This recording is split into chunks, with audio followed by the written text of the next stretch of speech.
The statement being considered is ways of knowing are a check on our instinctive judgment.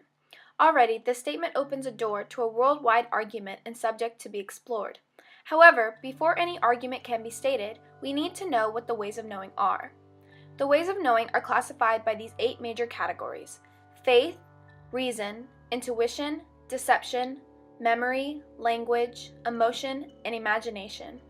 The presaid statement implies that these groups of concepts affect our instinctive judgment. But what actually is our instinctive judgment? Instinctive judgment is defined as an instant way of thinking about a particular subject in a split second. With or without the effects of other factors is up to being determined. An example would be your own personal first instinctive thought when I provide this scenario. Take a second, close your eyes, and imagine you're by yourself in a public space, specifically a restaurant, and a person of dark-colored skin, a substantial build, and an impassive face walks in with a gun. What was your automatic thought? Did your blood pressure start to rise? Did your heartbeat start to elevate as well? Yet, what if I gave you more information to the same scenario? You aren't actually the only one in the public space. There are other bystanders surrounding you, and the possessor of the gun was actually a woman, and the gun was holstered. Did the scenario suddenly become less petrifying? Why do you think your nerves suddenly started to settle once I filled you in on more information?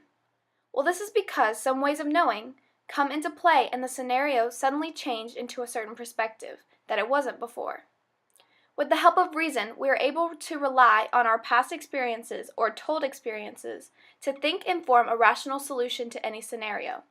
Automatically, with the knowledge of the possessor being a woman, you can begin to recall that females have a stronger tendency to possess a maternal instinct and don't tend to be as hostile or aggressive as a male could be classified as, already creating a less alarming scenario. Continuing with the same use of reason, with the fact that the gun is holstered and not in the hands of the possessor, you can start to form a more logical conclusion that the gun could be used for the possessor's job or for her own safety, and not necessarily for any violent actions. With the sudden concept of protection, you can use another way of knowing, memory, to recall an experience of the past. Primarily focusing on how the concept of a holstered gun can be used as a way of protection, can lead to the idea of a cop.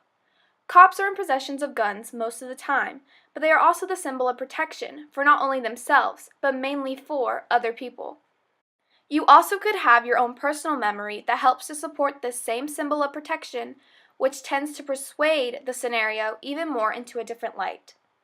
Suddenly, with the addition of this new information and how the ways of knowing affected your judgment, the scenario suddenly becomes less unnerving. Even so, to what extent can these ways of knowing affect your instinctive judgment? To argue the fact of emotion surrounding the helpfulness of the ways of knowing, let's look at the same scenario with different circumstances. For example, what if you didn't have any positive memories of cops protecting you? Those supposed helpful memories actually were the total opposite, and you recall a tragic memory that maybe the supposed protective weapon was pointed at you. Automatically, you have a negative connotation with guns, and that can change your instinctive judgment that even though the gun is holstered, it can still lead to a negative scenario. Along with the possible negative effect of reason, which can be that maybe you only ever known hostile and violent women and have developed this certain perspective on females as heartless and cynical creatures, so much that you immediately walk out of the restaurant. And this is all because of how the ways of knowing concepts affected your personal view of viewing a situation and your instinctive judgment. No matter what the connotation was for the ways of knowing, whether it's a negative or positive insinuation, it still affected your instinctive judgment.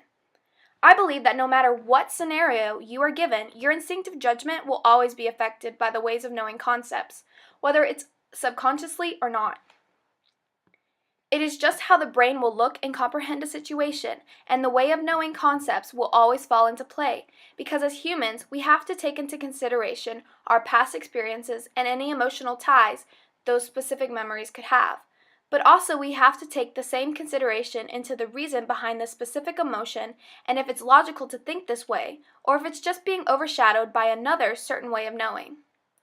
I do believe that certain ways of knowing could impact our initial judgment depending on the situation, But the real factor that could affect the instinctive judgment of a way of knowing is when a certain concept overpowers another one, especially if it is revolved around reason and faith. If someone has a strong faith basis, that undenying belief in their faith, it can overshadow any reason to oppose that belief. In conclusion, I completely believe in the effect of ways of knowing on instinctive judgment, but what I really question is the overpowering possibility of certain concepts over the other. Not that if these concepts affect the judgment to begin with, but which ones have a greater hold over the others on a scenario. Thank you.